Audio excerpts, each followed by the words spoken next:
So between 9, 10, 11 and 12, 13, 14, do you see any similarity? So for instance, 12 was like this. Andham tamaf pravishanti ye sambhutim upasate tato bhuya ivate tamo ya usambhutyam rataha. If I compare this to 9, what does 9 look like? Andham tamaf pravishanti ye avidyam upasate tato bhuya ivate tamo ya u vidyayam rataha. So 9 and 12 look similar. Then 10. Anyad evahur vidyaya anyadahura vidyaya iti shushrumadhiranam yenastad vichachakshire. This is 10. 10 is similar to 12. Andham tamaf pravishanti. 12 13. 10 is equal to 13. Anyad evahu sambhavat anyad ahura sambhavat iti shushrumadhiranam yenastad vichachakshire. Correct? So this is 13 and 10. Anyadeva or Vidya. Adhe madri 11 and 14 look similar. Vidyancha yastad vedo bhayam saha avidyaya mrityum tirtva vidyaya mritam ashnute. This is 11. Now go to 14. Sambhutincha vinashancha yastad vedo bhayam saha vinashena mrityum tirtva sambhutya mritam ashnute. So who captured what is the word that changes between these? The set of 9, 10, 11 and 12, 13, 14. Vidya is replaced with Sambhuti. Correct. Vidya is replaced by Sambhuti and Avidya is replaced with Asambhuti. Kya baat hai. Super. Correct. That's so the technical difference. Meaning I don't. That's the first step. First step is to recognize the technical difference. Correct. So the whole 9, 10, 11 was talking about Vidya and Avidya. We spoke about it. Knowledge and not knowledge. Upasana, Karma and Upasana. 9, 10, 11. We saw the differences between the two extremities and the results that are received because of those two extremities. And when you bring them together and practice both of them together in your life, then you transcend death and go towards immortality.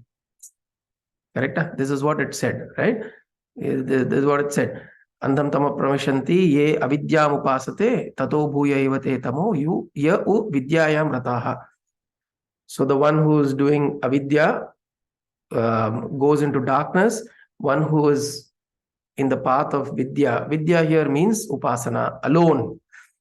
The important thing of 9, you have to notice it's saying they are independently. If you go towards extremities, then you go into ignorance, into darkness. And then 10 says there are different results. If you go into these extremities, the results are different that you get. Anyat evahur vidyaya, anyat ahur avidyaya. This is what wise men have told. Iti Shushruma, I have heard from Dhiranam. From the Dhiranam. Dhiranam means wise people. I have heard this. Then what it says, Vidyancha yastad veda ubhayam saha. Ubhayam means together. The one who knows it together, Vidya and Avidya, then he can transcend death. Mrityum tirtva amritam ashnute. He transcends death and gets liberation, moksha. Okay. Now you put the same template to Sambhuti and Asambhuti. These are the two terms that is used here. Here what it is saying, Andham tamaf pravishanti ye asambhutim upasate. Tato bhuya evate tamo ya u sambhutyam rataha. So the one who now worships Asambhuti, he goes into darkness. The one who worships Sambhuti, he goes into deeper darkness. Okay. Then it says, which means extremities. Now the extremities are Sambhuti and Asambhuti. So if you go to Sambhuti, you go to Asambhuti, you're in darkness. You go to Sambhuti, deeper darkness. Then it says the results that are received because of these two kinds of paths of worship, are different. Anyat evahu vidya sambhavat. Through sambhuti, the results are different. Through asambhuti worship, the results are different. Iti shushruma dhiranam. Thus I have heard from great men, wise people. This is how they have explained to us. Then it goes to say, sambhutincha vinasham. Here vinasham word is used in place of asambhuti. Asambhuti ke ndartala they have used it as vinasham. So sambhutincha asambhutimcha.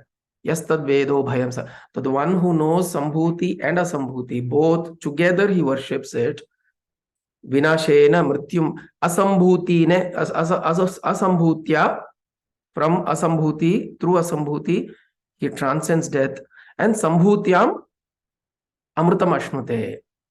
He transcends death and receives immortality or receives moksha. Okay. So this is so 9, 10, 11, 12, 13, 14. If you know these 6 mantras of Iśāvāsya Upanishad, then you can claim that you know Iśāvāsya Upanishad. If somebody tells that, oh, Iśāvāsya, do you know Iśāvāsya? Then you say, you know, the 9, 10, 11, 12, 13, 14, they look similar. So then they'll say, okay, then this person really knows. He's read something in Iśāvāsya. Okay, because there's a very unique thing in Iśāvāsya Upanishad. Okay, now let us look at the same thing that we discussed with Vidya, Avidya, we have to apply it to Sambhuti and Asambhuti. But let's look at what is Sambhuti and Asambhuti. Okay, so Sambhuti means to be born, to be created, to be manifest. Asambhuti is that which is unmanifest. Okay, so when we say I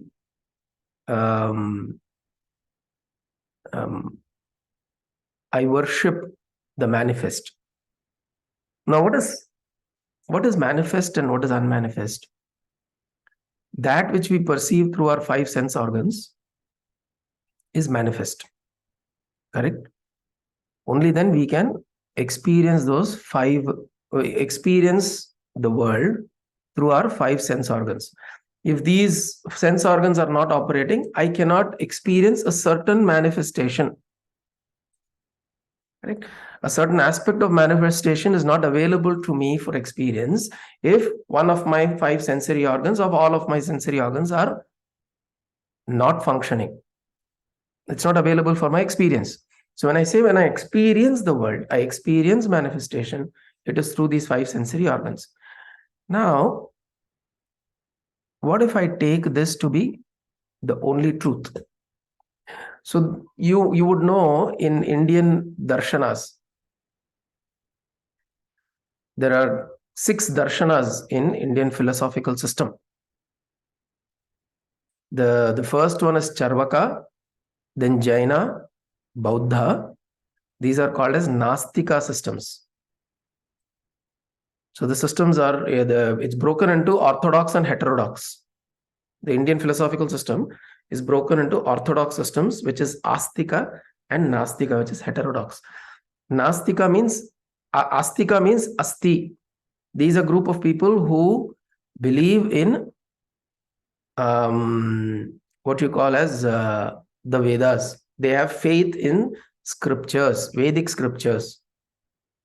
Asti, Vedaha Asti, iti Astika. So these are people who are Astikas, who believe that the Vedas exist.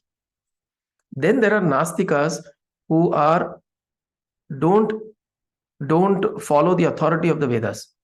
See, actually, I want to rephrase it. Astika or Astikas are the ones who follow the instructions of the Vedas, who take Vedas as their authority. These are Astikas. They take Vedas as their authority. Nastikas, they'll say that yes, Vedas exist. We don't deny it, but we cannot take it as authority. We don't take Vedas as authority. So they are the Nastikas. Today, when we use Astika and Nastika, we use it in a very different term. We use Nastikas as atheists, right? That is not the original interpretation of the term. So Nastikas are people who they may not deny the existence of Vedas. They'll say, okay, Vedas, Vedic literature, Vedic scriptures exist, but they don't follow its authority. They don't take its authority to for their own philosophical understanding. They don't use that. Now, there are three Nastika systems. There are many sub Nastika systems, but three main ones. One is Charvaka, Jaina, and Bauddha. The Jaina system, the Buddhistic system of philosophy, Bauddha, and Charvaka. And then this is Nastika. On the Astika side, we have Nyaya, Vaisheshika, Yoga, Sankhya, Purva Mimamsa, Uttara Mimamsa. Purva Mimamsa is the Vedas Karma Kanda. Uttara Mimamsa is Vedanta. Vedanta is called as Uttara Mimamsa. Mimamsa is a field of knowledge. Mimamsa is equal to epistemology. In philosophy, there is a term called epistemology. Epistemology means the study of knowledge. How does one know? The knowledge of knowledge. How to know. This is epistemology. It's also called as Mimamsa in Samskrita. So Uttara Mimamsa uses the Vedic literature, the Karma Kanda. Purva Mimamsa uses the Karma Kanda, which is the proponent of that was Kumari Labhatta, Mandana Mishra, all of these people. And then Uttara Mimamsa is Vedanta, which is what Adi Shankara brought out. Then you have Advaita Vedanta, Vishishta Advaita Vedanta, Shuddha Shuddha Vedanta, Dvaita Vedanta. So there are many other people who created many different forms of Vedanta. Now, in this...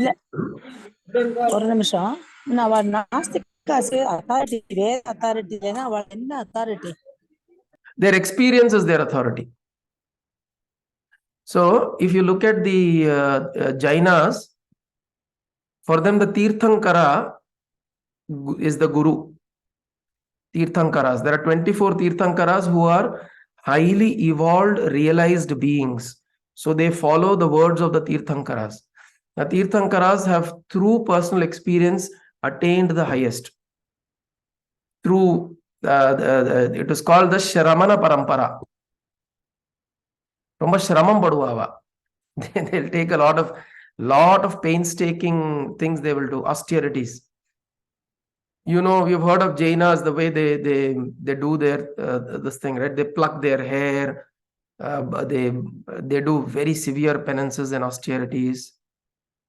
Yes, Gayatri, any question இருக்கமா? ஆமாண்ணா, நீங்க பதில் சொல்லிட்டு இருக்கனால wait பண்ணேன். Okay. So, the Jaina system, they follow the Tirthankaras. The Bauddha system follows Buddha's philosophy. Buddha and what they call as Bodhisattvas. Shakyamuni Buddha was one of the Bodhisattva who propagated the whole Buddha's philosophy. There are many Bodhisattvas who, through their personal experience, personal effort, have attained the highest understanding and knowledge.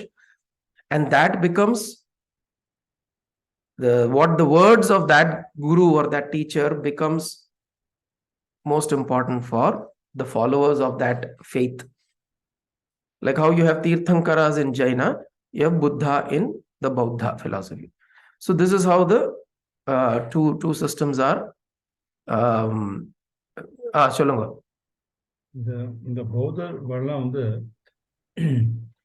they have attained the highest அப்படின்னு சொல்ற knowledge. Is it without reading the scriptures or following any gurus? So if you look at Buddha, he has done a lot of it. He has gone through the training. He has gone through the Jaina. At that time, Jaina existed. So he has gone through all of that. He has gone through all the Vedic literature. to whatever extent he has learned. He has gone to teachers, he's practiced, he's done yoga, he's gone through the yogic rituals, he has done austerities of different kinds. It is said that Buddha went to about there are about 200, 300 schools that existed at that time, and he went to pretty much every school, and he learned from them. He learned various things. But what unfortunately happened at that time, the teachers who were teaching themselves were not attained. They were teachers who were just teaching. They were teachers. They were acharya. But he was looking for something or someone who could give him that highest understanding, the understanding of liberation. That he was not able to receive. So then he rejected all of that and he went on his own. But if you look at it, within him, all that learning is there. You cannot reject. Buddha is not devoid of the learnings that he has got before he rejected it. Right? You usually, when you reject it, what you're rejecting is the word, not the spirit.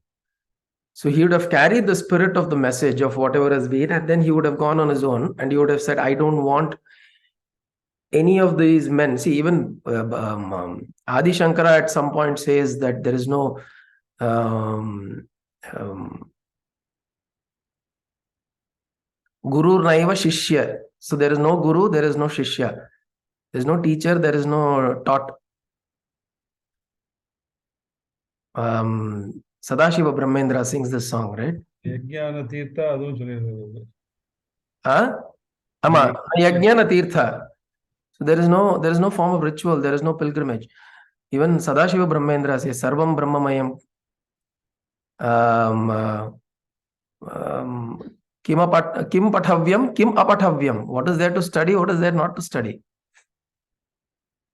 Kim bhoktavyam, kim abhoktavyam. What is there to experience? What is there not to experience? So when you come to a certain point, when these words, you're not enamored by the words anymore, and you're really seeking for that true understanding. So sometimes there are situations that occur in our lives, right? It's not like saying everybody gets to it exactly in the same way. Every individual is different. Like every leaf on a tree, even if it's a mango tree, every leaf has its own signature. It's every leaf's journey is very different. Although it might have sprouted out at the same time, it would fall off different times. It may go through different weathering conditions. Every leaf's journey is different. So like that, each one of us has very, very different journeys. What we learn, what we gather, what experiences come to us.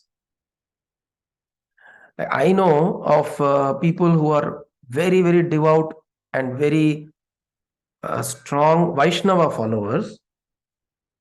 Only Narayana, only Acharya, only Divya Prabandham, and doing that. But then they've had experiences with Mahaperiyava and they suddenly become great devotees of Mahaperiyava. Although Mahaperiyava is predominantly on the Shaivite path and all of that.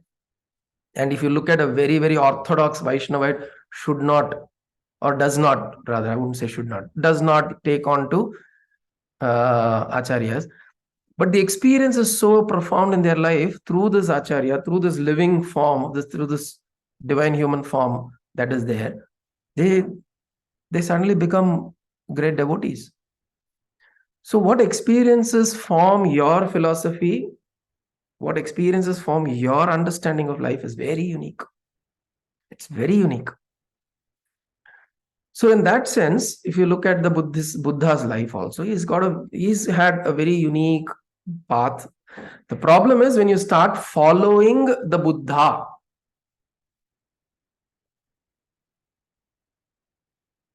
that's the issue. He himself says, don't follow. He created people who can inquire on their own. At the end of the day, he himself destroyed his own image. He didn't want any image of his to be worshipped. But today, unfortunately, which is why you should always look at, when you're looking at these masters, you should look at their life, not the religion that it has become today. When you're looking at Christianity, look at Christ. Don't look at the Christian religion.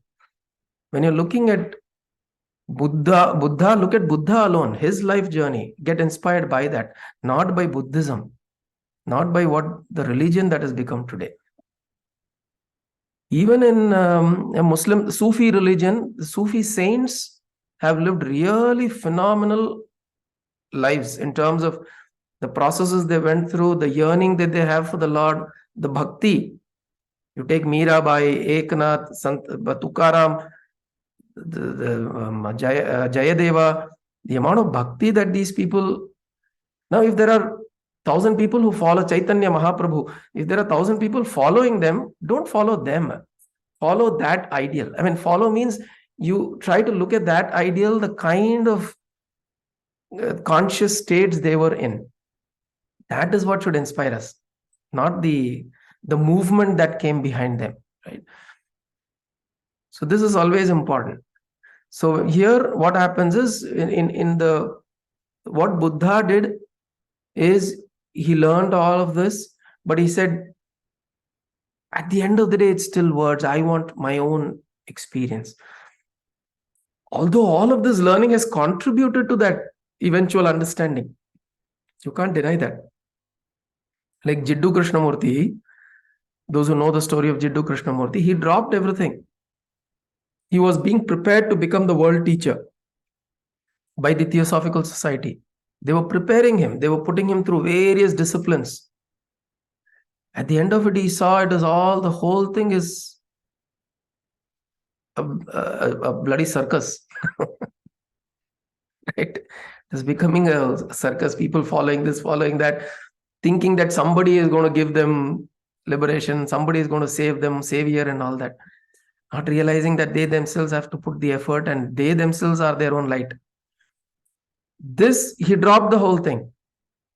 And he said, the path to truth is a pathless land. He said that. There's no single path to it. Each one, you create your own path in that. You take all of this that's available to you. You take it in and then you create. You create your own path. Now, when he dropped it, he didn't drop without the understanding of all that he had received. So he had received a lot of education. He had received a lot of understanding. He had received the understanding of the Vedic literature.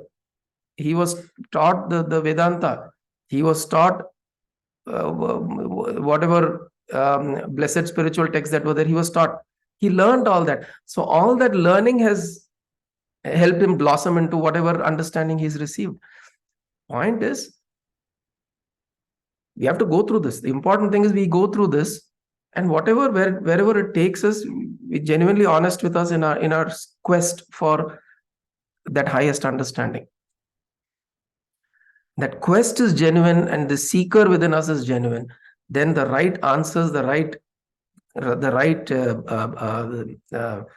right understanding will dawn within us. Right. So this was the whole on the Astika. You had the Nyaya, Vaisheshika, Yoga, Sankhya, Purva Mimamsa, Uttara Mimamsa. On the Nastika side, you had Charvaka, Jaina, and Bauddha. Now, we spoke about Jaina and Bauddha briefly. Charvakas are called Charuvaka. They became Charvaka.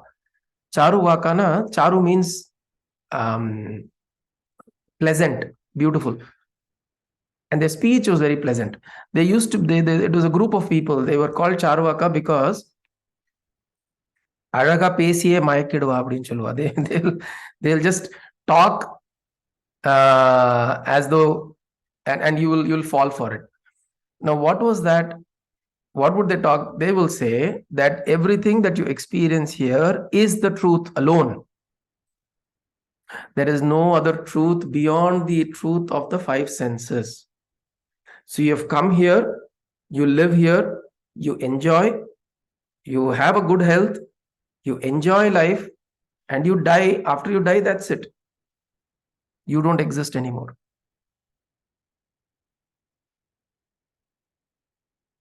So see, look at this. And that when you actually, If we keep talking about this, at some point it's possible for us to also get brainwashed. A lot of people think like that, right?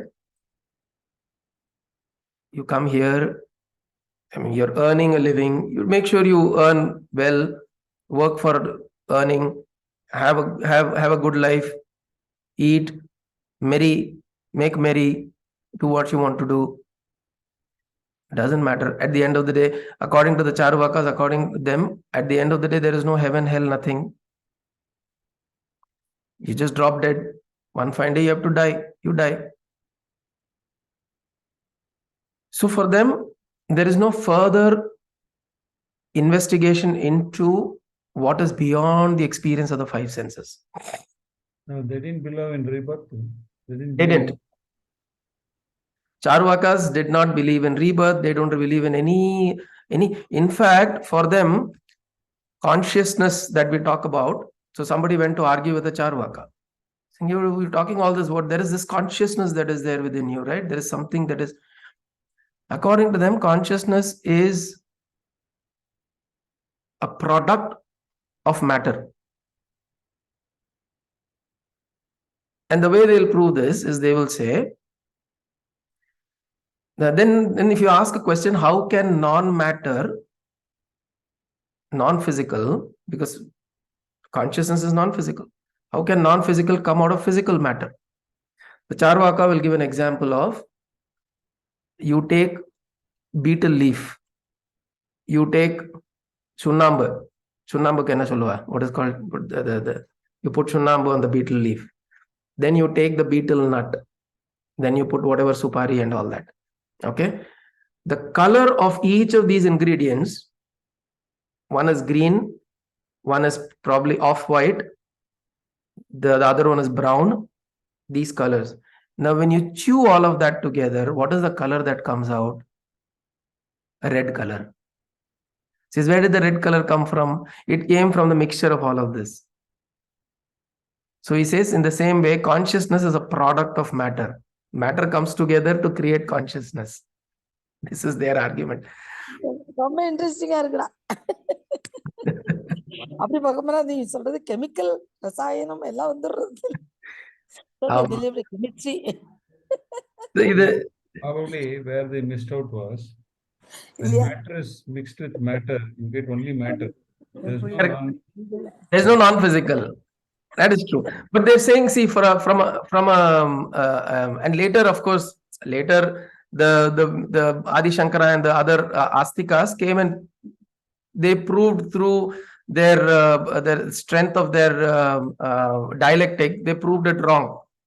They showed many instances and examples. But I'm saying at the outset, see, Charvaka is at a very superficial level, right? So somebody who's satisfied with a superficial response, they may go, oh, apdiya, amala, apdin soltu, they'll go. It's very possible, right? So you'll say, enna kadavul, what God, what prayer, what you're doing, has it ever given you any this thing? Whether you pray or not, you'll get what you're getting. Whether you do this, whether you go to temples or not, you're anyways getting what you need to get. What you need to do, you put your own self-effort. This is what is important. All this is all bullshit. See, people can easily, if it's a weak mind, or rather I would say if it's a mind that is not tuned into deeper investigation or deeper seeking, if it's not a mind that is tuned, it's very easy for that mind to start thinking that, Amma, that's true.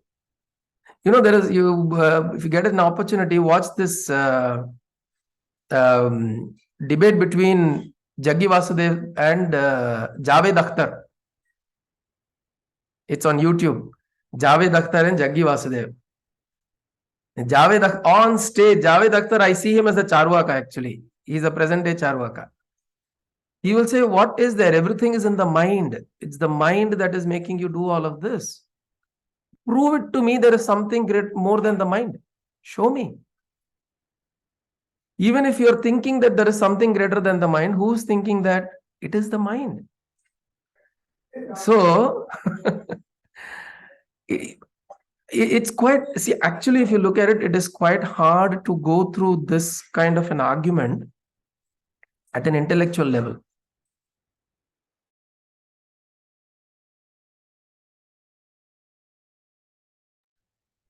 So it's very difficult to go through this intellectual, because it's all of this is in the realm of manifestation. How can you show people? How can you point out to something that which cannot be pointed at? Which cannot be manifested. Which It is not manifests. manifested, rather. The principle is not manifest. Manifest. It is not manifest. It is not manifest. How can you point out at electricity?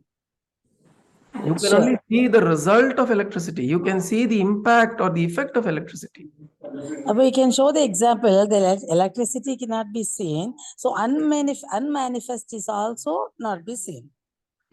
It is a proper example. But the point is, for such people, it doesn't matter. For them, so what? You're saying there is a God sitting up there, benevolent, loving God, call him Krishna, whatever, he's sitting up there watching you, taking care of you, all of that.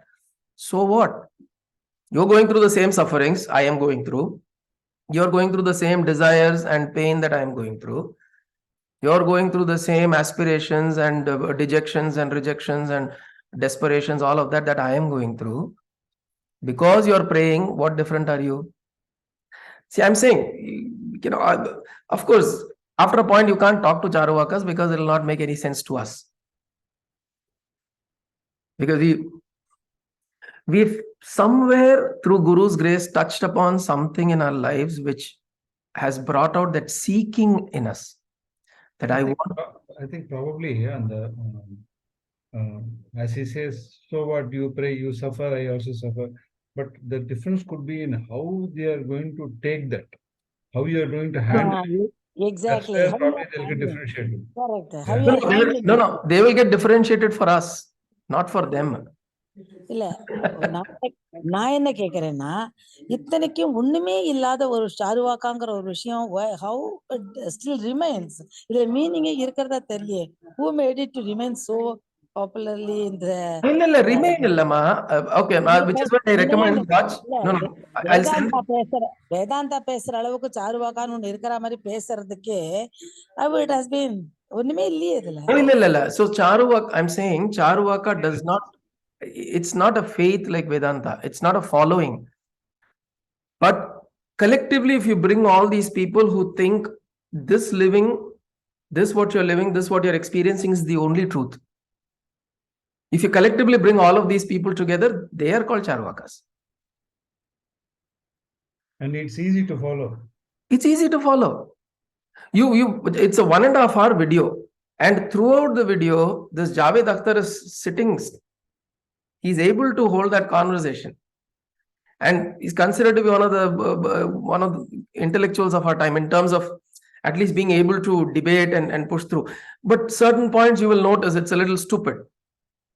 You'll just feel வாக்குவாதத்துக்கு பண்றான்னு சொல்லுவா தெரியுமா, அது மாதிரி you will feel that வாக்குவாதம் பண்றா அப்படின்னு. விதண்டாவாதம், correct, விதண்டாவாதம் அது மாதிரி தெரியும் அது சில இடத்துல. But then that's why I'm saying, see, the important thing is, I know we're getting on the top of the hour, but it's very important to recognize the fact that we today are seeking is already grace that is present. Without this grace, this yearning to seek will also not be there. You listen to this one talk with Javed Akhtar, we'll all be, you listen to what Kamal Hassan speaks, we'll all follow Kamal Hassan. நான் எங்க கடவுள் இல்லைன்னு சொல்றேன், இருந்தா நல்லா இருக்குங்கிறேன். Thankfully, our prarabdha is good not to go. No, exactly. That is exactly the point. The point is, now, what they are saying, what they are living, we have whatever, it's their life, right? We are not judging. We are not judging people. But to recognize that I have hit upon something which is far more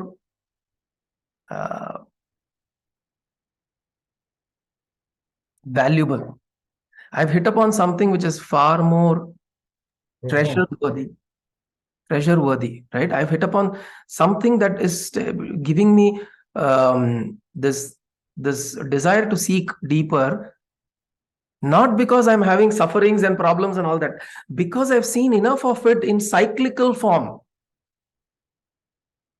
See, when do you go and seek something like this deeper, is not to escape from this.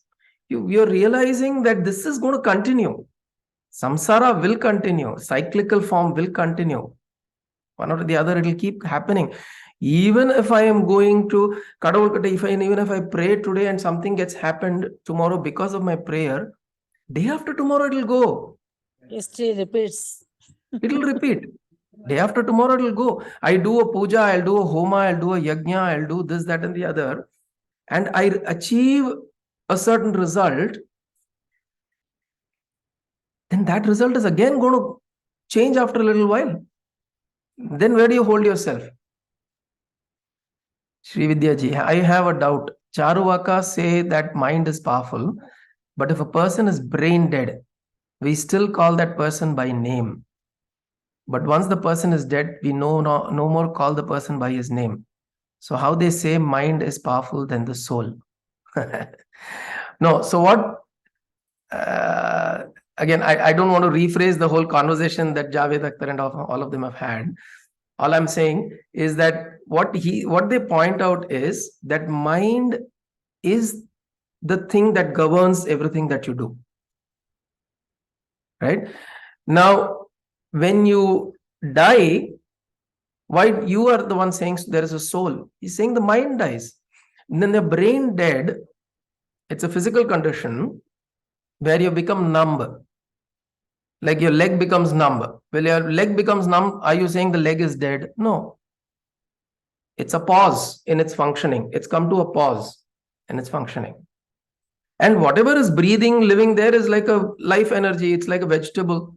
You have a plant breathing and living. A plant still grows, right? It doesn't have the level of degree of consciousness that human beings have or animals have, but it still grows. It still has leaves and goes tall. There is movement in plant. Same thing, the person is in coma, he's brain dead. He may not be conscious, but nails will still grow, hair will still grow. So there is life energy that is there, that will continue. The mind has paused for some time, like the leg has become numb. So when the leg becomes numb, it's not that you don't have a leg, it's just that it's become numb for a period of time. The same way, brain dead or coma, the mind has paused for a little while. Versus when the person is actually dead, the mind is gone. So, we can keep playing around with stuff like this, right? Because in your real experience, I'll tell you, in our own experience, only when you sit deep and go within. In our experience, when we go within and when we touch something within us, that there is something that's operating within me continuously, and I feel the presence of that. You cannot name it. You cannot name it. And when you can't name it, how will you show it to somebody else? Which is why there is a need for scriptures as a reference point to show it. And the reason why scriptures are required, because it is to show that there are enough people who have had this experience and who are saying the exact same thing. Iśāvāsya Sarvam, the same Rishi would be saying Kene Shitam in Keno Upanishad. He'll be in Kathopanishad, he'll be saying something, Mandukya Upanishad. So there are enough rishis who are saying the same thing repeatedly. And that is why you use those references. And saying that Moodar Galen Cholra, Bhaja Govindam, Govindam Bhaja Moodamate. Oh, fools. He calls us fools not because we are intellectually fools. It is to say, wake up. To smell the fact that you have to settle down. It's a very beautiful, okay, let me close with this beautiful example or visualization that I heard a little recent while ago. Assume there are two boxes.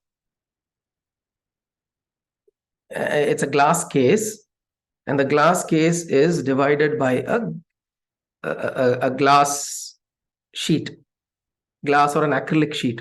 The whole thing is a glass or an acrylic case or an acrylic box divided by an acrylic sheet. The top is open. Okay, the top is open. There are some blue colored chips on one side of the box. And there are some green color chips, a few green color chips on the other side of the box. The blue color chips are many in number, and they keep moving around. They're two-dimensional chips, which means they can't see height. They can't see that the top is open. All they can see is two-dimensional. So these blue chips are moving. Then on this side, there are a few green chips. These blue chips are moving. They're going through different experiences, pain, pleasure, happiness, sadness, joy, this thing, all of that they're going through. And they're seeing these green chips, and these green chips are peaceful, calm, content, no much agitation. So they're able to see. The blue chips are able to see the green chips, but they keep running towards that side, thinking that, that side is going to give me this peace, calm, tranquil. But it's not able to, because there is a sheet. There's this acrylic sheet in between. It's not going to, it comes here, it'll hit. Okay, this is the situation now. Now the blue chips are struggling, figuring out what to do. They're running here, there. Once in a while, there is a hand that comes, picks up a blue chip and puts it on this side, becomes green. Now the blue chips are noticing that suddenly these green chips are increasing in number slowly, but they don't know how. And they see some people amongst us are suddenly they're vanishing, and and then there are green chips appearing there, and they're becoming more desperate. They're wanting to, they're aspiring for that. But the problem that they don't realize is this hand that is coming to pick them up. Whenever the hand comes, they keep running here and there, the blue chips. So the hand comes to pick them up, the chips run there. Then they come to pick up, the chips run there. What the chips don't realize is, I have to be stationary in one place. I have to settle down. And then there is a possibility that the hand might pick me up and put me here. So that settling is our effort. We are just running around, right? We are just running around like these blue chips here and there, hoping that something will happen, somebody will. But the important step. I was just listening to one Ramana Tayaro Ketara, how like it Arul again. அது ரமண சொன்ன அருள் எப்பொழுதும் இருக்கு, நீ தடுக்காம இருப்போதும். Correct, exactly. நீ தடுக்காம இரு. Correct. எல்லாருக்கும் இங்கிலீஷ்ல சொல்ல எல்லாருக்கும். அது எப்படி இங்கிலீஷ்ல சொல்றதுன்னு தெரியல, நீ சொல்லு. So this is beautiful. I've heard this. So somebody went and asked Ramana, "Oh Ramana, how do I get grace?" So Ramana says, grace is always there. You don't obstruct it. Grace is always flowing. You don't come in its way. So this thing is our situation. We run around, and so what the point that I brought this example is to say is that it's extremely important for us to, now that we've got this grace somewhere, that's the seeking that is there, that is making us seek and go deeper. We use this opportunity because something we have touched inside that's saying that, this is not it. I've seen this lifetimes again and again in this cyclical form, and there is something much greater. Then what we do, we settle down. When you settle down, then this grace that is always operating, you experience it. You become available to grace. That is why it is always said, you become available to grace. This is the term that is used. Become available to grace. So எனக்கு சொல்லுமா. எனக்கு ஒரு doubt. எனக்கு என்னுடைய sister ஒருத்தர் சொன்னா, அதாவது அவ கிளாஸ்ல பாகவதம் கிளாஸ்ல பெருமாளுடைய நாபியில தான் அந்த உலக அண்ட சராசரமும் இருக்கு. ஸோ இது எல்லாமே it is all a play, it is all his play. So நீங்க வந்து it is not happening, Bhagavan வந்து he is not outside, he is, you are inside him எல்லாம் சொல்லிட்டு கடைசியில she gave a point which from which I started confusing.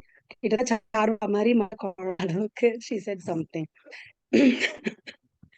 என்ன சொன்னான்னா, end of the day எல்லா யுகமும் முடிஞ்சதுக்கு அப்புறம் he is just going to wrap up everything, destroy everything, and he is going to create everything new. So எனக்கு வந்து first question was, see, if it is all just a play, why is he enjoying us suffering here? Or like how she said, he's going to wrap up everything one day, then why bother about good, bad, sin, evil, everything? இதெல்லாம் பத்தி எதுக்கு கவலைப்படுறோம்? So இந்த ஒரு question வந்து it's against all what we are doing. என்ன ritual உபாசனா என்ன செஞ்சாலும் this questions remains the same unanswered. So இன்னைக்கு நடந்த டிஸ்கஷன் வந்து I thought it is the right time to ask this question. Yeah. Actually, this is an important question. And if you don't mind, we'll take another like few minutes and we'll close it. See, this is an important question. The point is, see, all of these stories, the Puranic stories and all of that, they have been put together to essentially create two things within us. One is devotion, and the other is give you some direction. Right? It's both for direction and devotion, which means you absolutely starting afresh, life afresh, absolutely no idea. Some of these Puranas give you a certain direction. There is a God, there is there's beautiful things that he has done in this form, and there are so many miraculous things that he has done. This world is like this, so you get a little hope. See, otherwise, imagine you're just born into some land somewhere. There are movies made like that, right? There is one man who will survive at the end of apocalypse, and then he'll not know what to do. There's no hope. So these scriptures give us hope. Puranas give us hope. Oh, there is this thing. There is some being that is taking care. It's always there and all that. And this whole thing is, it gives you a certain direction. And then also then you devote yourself. Oh, then let me devote myself to this Supreme Lord. It's essentially to give your mind a certain direction. Now, the important thing with the Puranic literature is how much of it you want to take literally and how much you want to apply it to your personal journey. Okay. Now, it may be very, very true.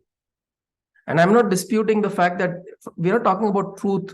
See, this thing between truth and fact are two different things. We're not talking about the truth of it. It may be very true. It may be true that there's pralaya, everything will dissolve and everything will wrap up. Right now, it's all a joke, it's all a game, it's all a play. But can you say that? It's written in the Puranic literature. That's fine. But can you say that? Can you look at life as a joke, as a play? Can you be not serious about it? Then that makes sense to you. Right now it does not, then it's fine. It's there in the literature, it's good, it's fine. It's what do you do with that information?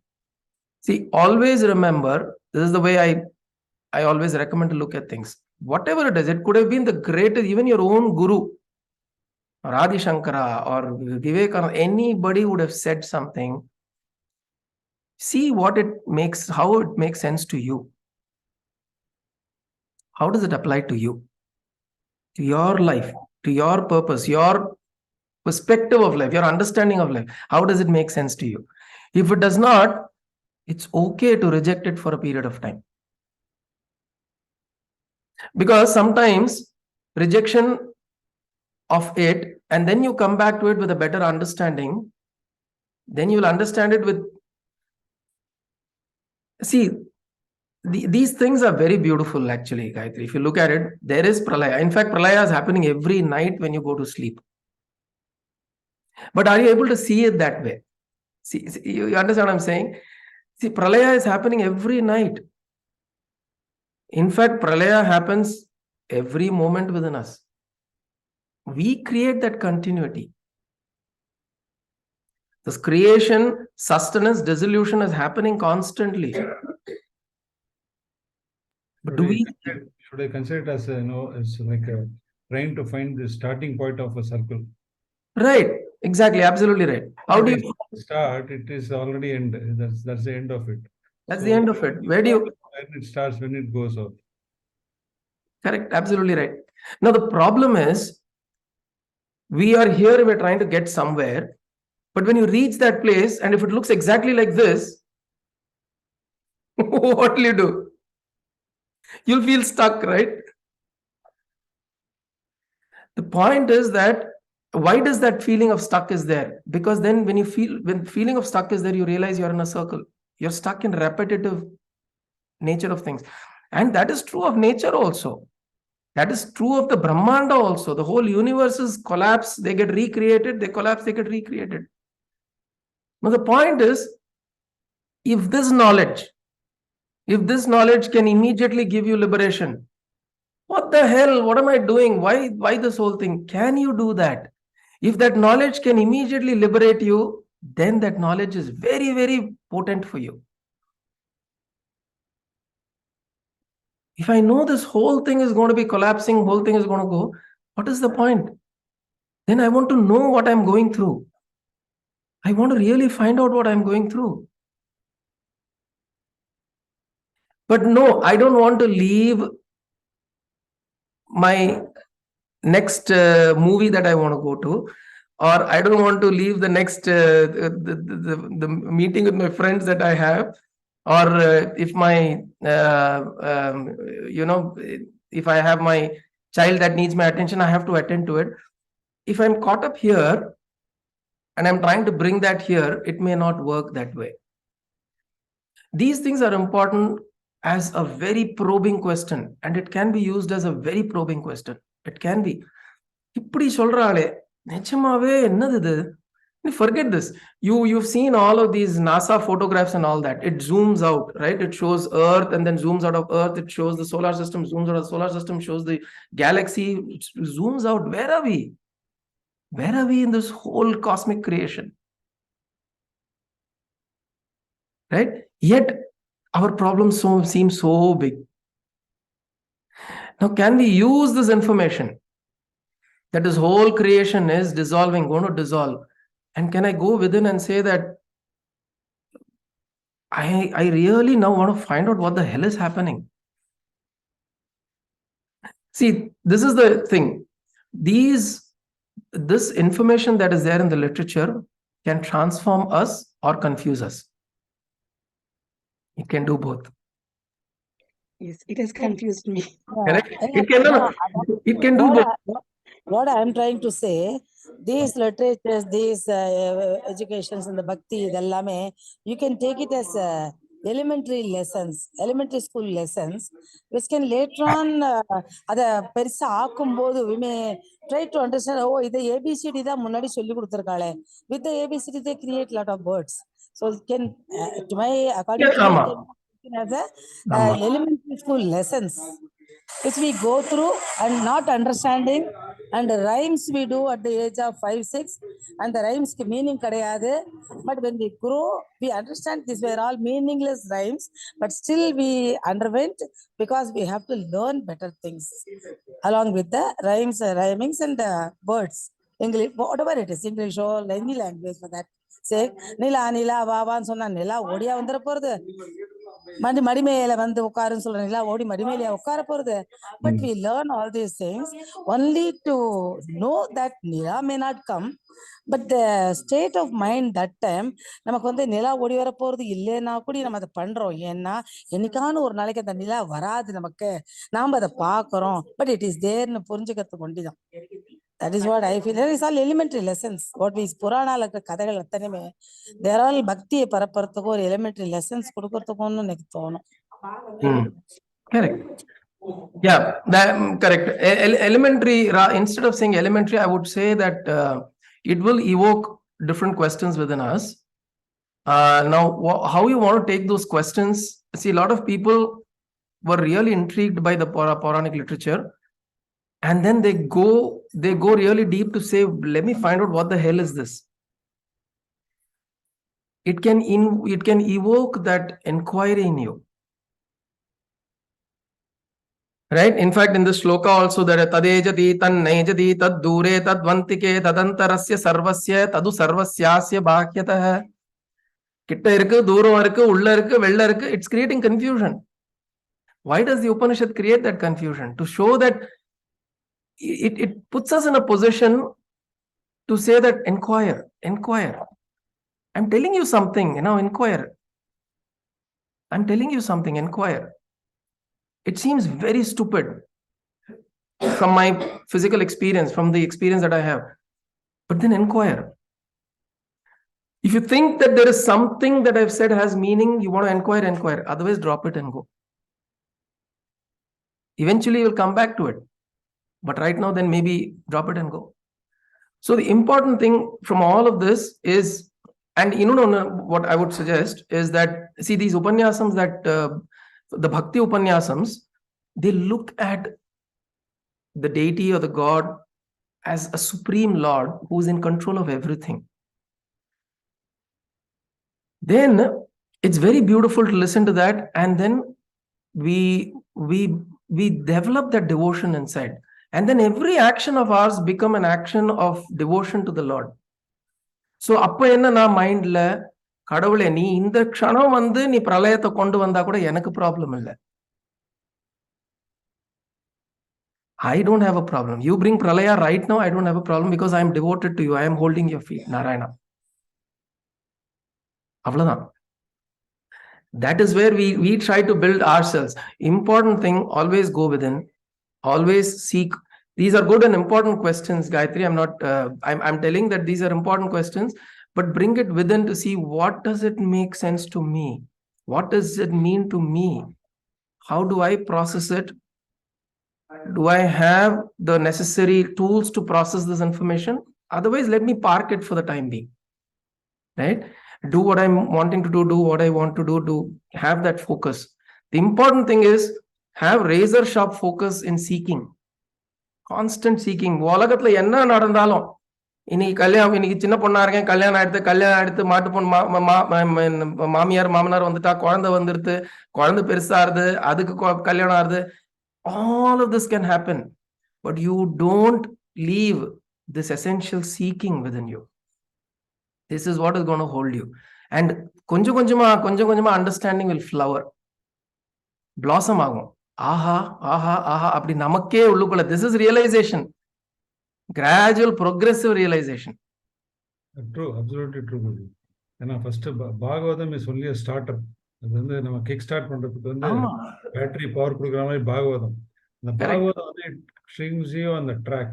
வந்ததுக்கு அப்புறம் சரி பாகவதம் தான், அதுக்கப்புறம் நம்ம எப்படி LKG விட்டு அடுத்து கிராஜுவேஷனுக்கு போறோமோ அதை அப்படியே அதுக்கப்புறம் அதை பார்க் பண்ணிட்டோம்னாக்கா then you go further like Upanishad, Vedas. அப்பதான் வந்து go deeper. Then you know that okay, why Bhagavatam was created. Then you understand why that was there, and then when you look at it, and then you'll see it's so beautiful the way it's done. Then you'll see, then some of these things will become very metaphysical to you. No longer kadavul othar ukkandrukar nabilenda avarku varda apdi. Then you will start seeing the metaphysics within it. How creation happens in the Nabhi, in the Manipuraka, within it. Ingindane womb. Koranda that you bear is coming from the Nabhi. The energy of creation is in the Nabhi. Some of these metaphysical meanings will start rising from there as we go through this understanding. Right? So realize the tattvam behind all this. So gradually, it's very, very beautiful.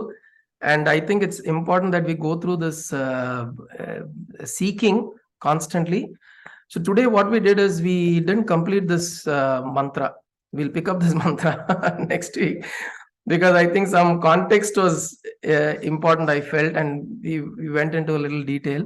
But I'll put up the recording. Let's just remember this context, because I don't want to go through this next week. I will directly dive into what is Sambhuti, Asambhuti, and we'll pick it up from there. Because now we understand what is Sambhuti and Asambhuti to some extent.